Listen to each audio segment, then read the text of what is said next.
ତଥାକଥିତ ତଳ ଜାତିର ଲୋକ ଯେତେ ଉଚ୍ଚକୁ ଗଲେ ମଧ୍ୟ ଜାତିଗତ ନିର୍ଯାତନାରୁ ଆଉ ଜାତିଗତ ବିଦ୍ୱେଷରୁ ଯେ ମୁକ୍ତ ନୁହନ୍ତି, ଆଉ ସମାଜରେ ଜାତିବାଦ ଗୋଟେ ବାସ୍ତବତା, ଆକୁ ଇଏ କରିକି ଗୋଟେ ଲେଖା ବି ମୁଁ ଲେଖିବା ପାଇଁ ଯାଉଛି। ଆଜ୍ଞା। ଆଉ ଗୋଟେ ଜିନିଷ ସାର୍, ଆପଣ ସାର୍ ଟିକେ ଗୋଟେ ପ୍ରଶ୍ନ ଆପଣଙ୍କୁ କହିବେ କି ସାର୍? ଆପଣ ତ ଲେଖା ଲେଖି କରୁଛନ୍ତି, ବିଦ୍ୱାନ ଲୋକ, ଏ ବିଷୟରେ କହିବେ କି ଆମର ଯେତିକି ଦଳିତ ଲୋକ ଅଛନ୍ତି ସେମାନେ ଯେତେବେଳେ ଚାକିରି ବାକିରି କଣ ପାଇଲେ ସେମାନେ ଟିକେ, ପ୍ରାୟ ଲୋକ, କହୁନି ସମସ୍ତେ ବୋଲି, ପ୍ରାୟ ଲୋକ ଟିକେ ଧର୍ମ କର୍ମ କରିବାକୁ ବାହାରନ୍ତି। ଧର୍ମ କର୍ମ କରିବାକୁ ବାହାରିଲା ବେଳେ ସେ ଭାବନ୍ତି ଆମେ ଚାକିରି ପାଇଲୁ, ପଇସା ହେଲା, ଆମେ ସମାନ ହେଇଗଲୁ, ଆଉ କିଛି ଅସୁବିଧା ନାହିଁ, ତେଣୁ ସେ ଧର୍ମ କର୍ମ ପୂଜା ପର୍ବଣ କରିବାକୁ ବାହାରନ୍ତି। ମୁଁ ତା ଯୋଉ ଗୁଡାଏ ଲୋକଙ୍କୁ ଦେଖିଛି ଧର୍ମ କର୍ମ କଲାବେଳେ ଯେମିତି ଜାତିଭେଦ ବିଦ୍ୱେଷର ଶିକାର ହେଇକି ପୁଣି ସେଇ ତାଙ୍କ ମନରେ ମାନସିକତା ଯୋଉ କୁହନ୍ତି ଦୁଶ୍ଚିନ୍ତା ମୁଣ୍ଡରେ ପଶେ, ଅବସାଦରେ ଗ୍ରସିତ ହୁଅନ୍ତି। ଏଇଟା ଆପଣ କୋଉ ଭଳିଆ ଦେଖୁଛନ୍ତି ଜିନିଷ? ଦେଖନ୍ତୁ, ଜାତି ବ୍ୟବସ୍ଥା ଆଉ ହିନ୍ଦୁ ଧର୍ମ ଅଙ୍ଗାଙ୍ଗୀ ଭାବରେ ଜଡିତ।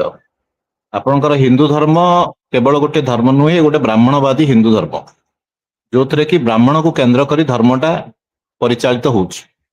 ଆପଣ ହିନ୍ଦୁ ଧର୍ମର କୌଣସି ଗୋଟେ ଉତ୍ସବ କୁହନ୍ତୁ, କାର୍ଯ୍ୟକ୍ରମ କୁହନ୍ତୁ, ବିବାହ କୁହନ୍ତୁ, ମୃତ୍ୟୁ କାର୍ଯ୍ୟକ୍ରମ କୁହନ୍ତୁ, ଶୁଦ୍ଧ କାର୍ଯ୍ୟକ୍ରମ, ସବୁଥିରେ ବ୍ରାହ୍ମଣକୁ ଛାଡିକିରି କୌଣସି ବ୍ୟବସ୍ଥା ନାହିଁ। ଏବଂ ବ୍ରାହ୍ମଣ ଜାତି ହିସାବରେ ଶ୍ରେଷ୍ଠ, ସିଏ ହିଁ ଏସବୁ କରିପାରିବ, ଏଭଳି ଏକ ଅଲିଖିତ ବ୍ୟବସ୍ଥା ରହିଛି। ଆମେ ଯଦି ଜାତି ବ୍ୟବସ୍ଥାକୁ ଭାଙ୍ଗିବା ପାଇଁ ଚାହୁଁଛେ, ତାହେଲେ ବ୍ରାହ୍ମଣ କୈନ୍ଦ୍ରିକ ଧର୍ମ ବ୍ୟବସ୍ଥାକୁ ଯଦି ଆମେ ପ୍ରଶ୍ନ କରିବାନି, ଆମ ବ୍ୟକ୍ତିଗତ ଜୀବନରେ ଆଉ ସାମୂହିକ ଜୀବନରେ ବ୍ରାହ୍ମଣ ବା ବ୍ରାହ୍ମଣବାଦୀ ବିଭିନ୍ନ କାର୍ଯ୍ୟକ୍ରମ, ପରମ୍ପରା, ଏସବୁକୁ ଯଦି ଆମେ ହଟେଇ ପାରିବାନି, ତାଠୁ ଦୂରରେ ରହିବାନି, ତାହେଲେ ଜାତି ବ୍ୟବସ୍ଥା ଭାଙ୍ଗିବନି। ହିନ୍ଦୁ ଧର୍ମରେ ଜାତି ବ୍ୟବସ୍ଥା ହଉଛି ସମ୍ପୂର୍ଣ୍ଣ ରୂପେ ରକ୍ତ ମାଂସ ପରି ଜଡିତ ହେଇକି ରହିଛି। ଯିଏ କହିବ ଯେ ହିନ୍ଦୁ ଧର୍ମ ଗୋଟେ ସିମ୍ପଲ ଧର୍ମ, ଏଥିରେ ଜାତିର କୌଣସି ନାହିଁ, ଏଇଟା ଭୁଲ କଥା। ଆପଣ ଦେଖନ୍ତୁ, ଯେକୌଣସି ଧର୍ମ, ସେ ଖ୍ରୀଷ୍ଟିଆନିଟି ହଉ କି ଇସଲାମ ହଉ କିମ୍ବା ଶିଖ ଧର୍ମ ହଉ କିମ୍ବା ଅନ୍ୟ ପୃଥିବୀର ଯେତେ ଛୋଟ ବଡ ଧର୍ମ ଅଛି, ସେସବୁ ଧର୍ମରେ ଯେକୌଣସି ବ୍ୟକ୍ତି ଧର୍ମରେ ଯଦି ଧର୍ମର ବିଭିନ୍ନ ନୀତି ନିୟମ ସମ୍ପର୍କରେ ଅଜ୍ଞ ଅଛି, ଜ୍ଞାନ ଅଛି, ତାହେଲେ ସିଏ ସେଇ ଧର୍ମର ଯାଜକ ହେଇପାରିବ କି ପ୍ରଚାରକ ହେଇପାରିବ କିମ୍ବା ଯେକୌଣସି ଗୋଟେ ପଦ ପଦବୀରେ ଯାଇପାରିବ। କିନ୍ତୁ ହିନ୍ଦୁ ଧର୍ମରେ କେବଳ ବ୍ରାହ୍ମଣ ହିଁ ପୂଜକ ହେଇପାରିବ। ବ୍ରାହ୍ମଣ ହିଁ ଭଗବାନଙ୍କର କଥାକୁ ବା ଭଗବାନଙ୍କ ପାଖରେ ସାଧାରଣ ଲୋକର କଥାକୁ ପହଞ୍ଚେଇବାର ବଞ୍ଚେଇକି ରଖିଛି। ଆଉ ମୁଁ କହିବା ପାଇଁ, ମୁଁ ଆପଣଙ୍କ ପ୍ରଶ୍ନର ଉତ୍ତରକୁ ଆସୁଛି। ଠିକ ଅଛି।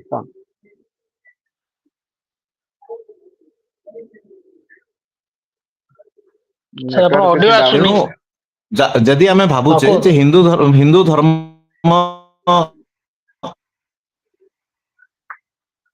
ବ୍ରାହ୍ମଣବାଦୀ କାର୍ଯ୍ୟକ୍ରମରୁ ଆମେ ଯଦି ଦୂରରେ ରହିବା, ତାହେଲେ ଆମେ ଜାତି ବ୍ୟବସ୍ଥାରୁ ମୁକ୍ତ ପାଇବାରେ ସହଜ ହବ। ଆଉ ଯଦି ଆମେ ହିନ୍ଦୁ ଧର୍ମରେ ଅନ୍ୟମାନଙ୍କ ସହିତ ମିଶିବା ନାଁରେ ଆମେ ଯେ ସେଇ ବ୍ରାହ୍ମଣବାଦୀ କାର୍ଯ୍ୟକ୍ରମକୁ, ପରମ୍ପରାକୁ, ରୀତିନୀତି ମନ କରିବା, ଆମେ ଆମର ଶୁଦ୍ଧ କଲା ବେଳେ ବ୍ରାହ୍ମଣକୁ ଡାକିବା, ଆମେ ଆମର ବାହାଘର ବେଳେ ବ୍ରାହ୍ମଣକୁ ଡାକିବା, ଆମେ ଆମର ପିଲାର ନାମକରଣ କରିବା ନାଁରେ ବ୍ରାହ୍ମଣକୁ ଡାକିବା, ଘରକୁ ପ୍ରତିଷ୍ଠା କରିବା ନାଁରେ ବ୍ରାହ୍ମଣକୁ ଡାକିବା, ତାହେଲେ ଆପଣ ଜାତି ବ୍ୟବସ୍ଥାକୁ ବଞ୍ଚେଇ ରଖିଛନ୍ତି ବୋଲି କୁହାଯିବ।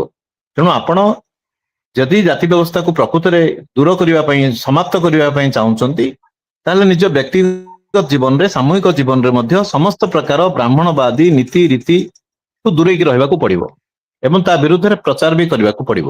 ଏଇଟା ହଉଛି ମୋର ମତ। ଆପଣ ତାହେଲେ ହିନ୍ଦୁ ଧର୍ମକୁ ଡିଫାଇନ କରିବାକୁ ଚାହୁଁଛନ୍ତି, ଆଉ ଯଦି ରିଡିଫାଇନ କରିବାକୁ ଚାହୁଁଛନ୍ତି,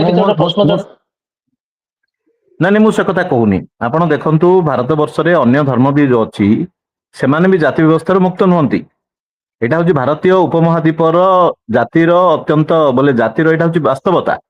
ଆପଣ କେରଳକୁ ଯିବେ କି ଆମର ଗଞ୍ଜାମ ଜିଲ୍ଲାରେ ବି ଦେଖିବେ, ଖ୍ରୀଷ୍ଟିଆନ ହେଇଛନ୍ତି, ଯୋଉମାନେ ଉଚ୍ଚ ଜାତିରୁ ଆସିଛନ୍ତି, ତାଙ୍କର ମଶାଣୀ, ତାଙ୍କର ଇଏ ଅଲଗା, କଣ ତାଙ୍କର କ୍ରିମେସନ ୟାର୍ଡ ଅଲଗା, ଚର୍ଚ୍ଚ ଅଲଗା, ସେମାନଙ୍କର ଇଏ ଅଲଗା। ଯୋଉମାନେ ଦଳିତ ସମ୍ପ୍ରଦାୟରୁ ଆସିଛନ୍ତି, ସେମାନଙ୍କର ଅଲଗା। ଆପଣ ଇସଲାମ ଧର୍ମରେ ବି ଦେଖିବେ ସେଇ ପ୍ରକାର। ତେଣୁ ଭାରତରେ ଯେକୌଣସି ଧର୍ମ ବି ଅଛି, ଯଦିଓ ସେଇ ଧର୍ମ ମାନେ ଜାତି ବ୍ୟବସ୍ଥାକୁ ବିଶ୍ୱାସ କରନ୍ତିନି, କିନ୍ତୁ ଇନ୍ ପ୍ରାକ୍ଟିସ ସେମାନେ ସେଇଥିରୁ ମୁକ୍ତ ନୁହନ୍ତି। ଆଜି ବି ଦେଖିବେ ଯୋଉମାନେ ଦଳିତ ଭିତରେ ଯୋଉମାନେ ଖ୍ରୀଷ୍ଟିଆନ ସମ୍ପ୍ରଦାୟ ଭିତରେ ଯୋଉମାନେ ଦଳିତ ସମ୍ପ୍ରଦାୟରୁ ଆସିଛନ୍ତି କନଭର୍ଟ ହେଇଛନ୍ତି ସେମାନଙ୍କୁ ଉଚ୍ଚ ଜାତିରୁ ଆସିଥିବା ଖ୍ରୀଷ୍ଟିଆନ ଭାଇ ଭଉଣୀ ମାନେ ସମାନ ଦୃଷ୍ଟିରେ ଦେଖନ୍ତିନି, ଏପରିକି ବୈବାହିକ ସମ୍ପର୍କ ବି ହୁଏନି। ତେଣୁ ଏ ଜାତି ବୋଲେ କେବଳ ଗୋଟିଏ ଧର୍ମ ବୋଲି ନାହିଁ, ଯଦିଓ ହିନ୍ଦୁ ଧର୍ମ ହଉଛି ଅଙ୍ଗାଙ୍ଗୀ ଭାବେ ଜଡିତ କିନ୍ତୁ ତାର ପ୍ରଭାବ ଭାରତରେ ଥିବା ସବୁ ଧର୍ମ ଉପରେ ପଡିଛି। ତେଣୁ ସେ ଦୃଷ୍ଟିରୁ ଆମକୁ ସବୁ ଧର୍ମରେ ଜାତି ବ୍ୟବସ୍ଥା ବିରୁଦ୍ଧରେ ଲଢେଇ କରିବାକୁ ପଡିବ, କେବଳ ହିନ୍ଦୁ ଧର୍ମର କଥା ନୁହେଁ। ଆଉ ମୁଁ ତ ଧର୍ମ ହିସାବରେ ମୁଁ କୌଣସି ଧର୍ମରେ ବିଶ୍ୱାସ କରେ ନା ବ୍ୟକ୍ତିଗତ ଭାବରେ, କିନ୍ତୁ ମୁଁ କହିବାର କଥା ଯେତେବେଳେ କୌଣସି ଧର୍ମ ଧରନ୍ତୁ ଆମେ କହିଦେଲେ ଯେ ଜଣେ ଧର୍ମ ଛାଡିଦବ ସେ କଥା ନାହିଁ।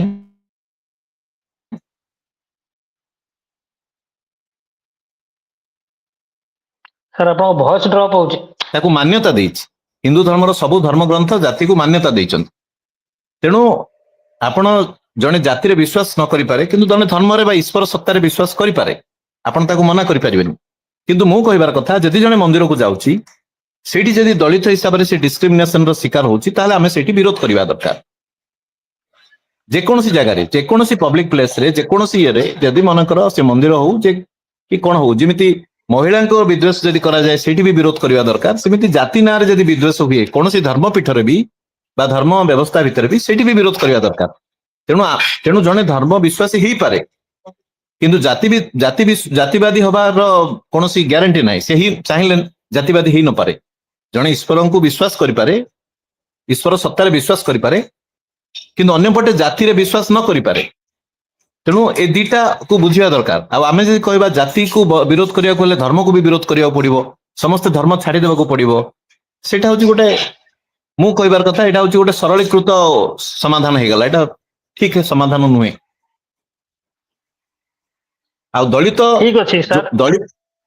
ଆଜ୍ଞା, ଯୋଉମାନେ ଜାତି ବ୍ୟବସ୍ଥାର ନିଜେ ଶିକାର ଅଛନ୍ତି, ହଁ, ଯୋଉମାନେ ଜାତି ବ୍ୟବସ୍ଥାର ଶିକାର ବି ଅଛନ୍ତି ସେମାନେ ବି ଧର୍ମରେ ବିଶ୍ୱାସ କରନ୍ତି ଏବଂ ସବୁ ଅଧିକାଂଶ ଦଳିତ ବୋଲେ ନିର୍ଯାତିତ ଲୋକ ବି ଧର୍ମରେ ବିଶ୍ୱାସ କରନ୍ତି, ଭଗବାନରେ ବିଶ୍ୱାସ କରନ୍ତି। ତେଣୁ ଭଗବାନ ବିଶ୍ୱାସ ଅଲଗା, ଜାତିଗତ ନିର୍ଯାତନା ବା ଜାତି ବ୍ୟବସ୍ଥାଟା ଅଲଗା। ଯଦିଓ ହିନ୍ଦୁ ଧର୍ମରେ ଜାତି ବ୍ୟବସ୍ଥା ଆଉ ଭଗବାନ ବିଶ୍ୱାସ ଗୋଟେ ହେଇକି ରହିଛି, କିନ୍ତୁ ଏ ମାନସିକତାଟା ତାଙ୍କ ଭିତରେ ଆସିଲା କେଉଁଠୁ?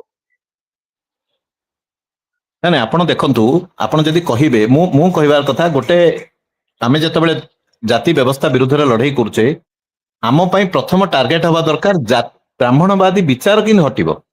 ଆପଣ ଦେଖନ୍ତୁ, ମୁଁ ଗଞ୍ଜାମ ଜିଲ୍ଲାରୁ ମୁଁ ଗଞ୍ଜାମ ଜିଲ୍ଲାର ଲୋକ। ମୁଁ ଆମ ଜିଲ୍ଲାରେ ଦେଖୁଛି, ଆମେ ଏ ଦିଗରେ କିଛି କାମ ବି କରୁଛୁ ଯେ ଗଞ୍ଜାମ ଜିଲ୍ଲାରେ ଯେତେ ତଥାକଥିତ ତଳ ଜାତି ଅଛନ୍ତି ସେମାନଙ୍କ ଭିତରେ ବି ବୈବାହିକ ସମ୍ପର୍କ ନାହିଁ। ସେମାନେ ଜଣେ ଜଣଙ୍କୁ ଘୃଣା କରୁଛନ୍ତି ଏବଂ ଯଦି ବି କୌଣସି ସ୍ୱେଚ୍ଛାକୃତ ଭାବରେ ଭଲ ପାଇକି ଏ ସିଷ୍ଟମଟା ଯୋଉ ମାନସିକତା ପଶିଛି, ମାନେ ଇଏ ଆସିଲି କୋଉଠୁ, ଆର ମୂଳ କେନ୍ଦ୍ର କୋଉଠୁ? ନାଇଁ ମୁଁ ସେଇଟା ଯୋଉଟା ମୁଁ କହୁଛି ଏଇଟା ଶୁଣନ୍ତୁ, ଏଇଟା ହଉଛି ଗୋଟେ ବହୁତ ବିସ୍ତୃତ ଆଲୋଚନା। ମୋର ଗୋଟେ ବହି ବି ବାହାରିଛି, ଆପଣ ମାନେ ଯଦି ପାଇଥିବେ ଭଲ କଥା, ବା ଇଏ କରିବେ ବୋଲେ ଜାତି ବ୍ୟବସ୍ଥା ସୃଷ୍ଟି, ବିସ୍ତାର ଓ ବିନାଶ, ଏଇଟା ହଉଛି ମୋର ଗୋଟେ ବହି। ମୋର ସେକେଣ୍ଡ ଏଡିସନ ବି ସରିଗଲା, ଏବେ ଆଉ ଟିକେ ପରିବର୍ଦ୍ଧିତ ଏଡିସନ ଗୋଟେ ବାହାରିବାକୁ ଯାଉଛି। ମୁଁ ଏଇଥିରେ ଜାତି ସମ୍ପର୍କିତ ସବୁ ପ୍ରଶ୍ନକୁ ଉତ୍ତର ଦେବାକୁ ଚେଷ୍ଟା କରିଛି ଏବଂ ସେଇଥିରେ ଏ ସବୁ କଥା ବି ଆସିଛି। ମୁଖ୍ୟ ହେଲା ବ୍ରାହ୍ମଣବାଦ ଓ ବ୍ରାହ୍ମଣ ଭିତରେ ଫରକ ବି ଅଛି। ବ୍ରାହ୍ମଣବାଦୀ ଚିନ୍ତାଧାରା ଏମିତି ନୁହେଁ ଯେ ସବୁ ବ୍ରାହ୍ମଣ ଭିତରେ ବ୍ରାହ୍ମଣବାଦୀ ଚିନ୍ତାଧାରା ଅଛି ଆଉ ସବୁ ତଥାକଥିତ ତଳ ଜାତିର ଲୋକ ବ୍ରାହ୍ମଣବାଦରୁ ମୁକ୍ତ ବୋଲି ବି କହିପାରିବାନି। ତେଣୁ ବ୍ରାହ୍ମଣବାଦ ହଉଛି ଯେକୌଣସି ଲୋକ ହୋଇପାରେ, ଯିଏ ବିଚାରଟା ଯାହାର ବ୍ରାହ୍ମଣବାଦୀ, ଜାତିବାଦୀ, ଶ୍ରେଷ୍ଠତ୍ୱ ଉପରେ ବିଶ୍ୱାସ କରେ, ସେଇଟା ବିରୋଧ କରିବା ଦରକାର। କିନ୍ତୁ ଜଣେ ଜନ୍ମରୁ ଯଦି ମନେକର କୌଣସି ଗୋଟେ ଜାତିରେ ଜନ୍ମ ହେଇଛି, ସେଇଟା ତାର ଅପରାଧ ନାହିଁ। ବିଚାରକୁ ନେଇକି ତାର ଅପରାଧୀ କୁହାଯାଇ ପାରିବ, ତାର ଜନ୍ମକୁ ନେଇକି ଆପଣ ଅପରାଧୀ କରିପାରିବେନି।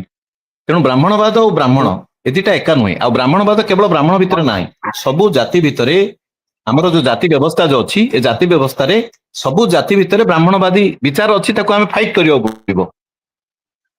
ଆମେ ତଥାକଥିତ ତଳ ଜାତିରେ ଦଳିତ ମାନଙ୍କ ଭିତରେ ଯେତେ ପ୍ରକାର, ଆପଣଙ୍କ କଥାରେ ସାର୍ ଆମେ ସମ୍ପୂର୍ଣ୍ଣ ଏକମତ, କିଛି ଏଥିରେ ଅସୁବିଧା ନାହିଁ।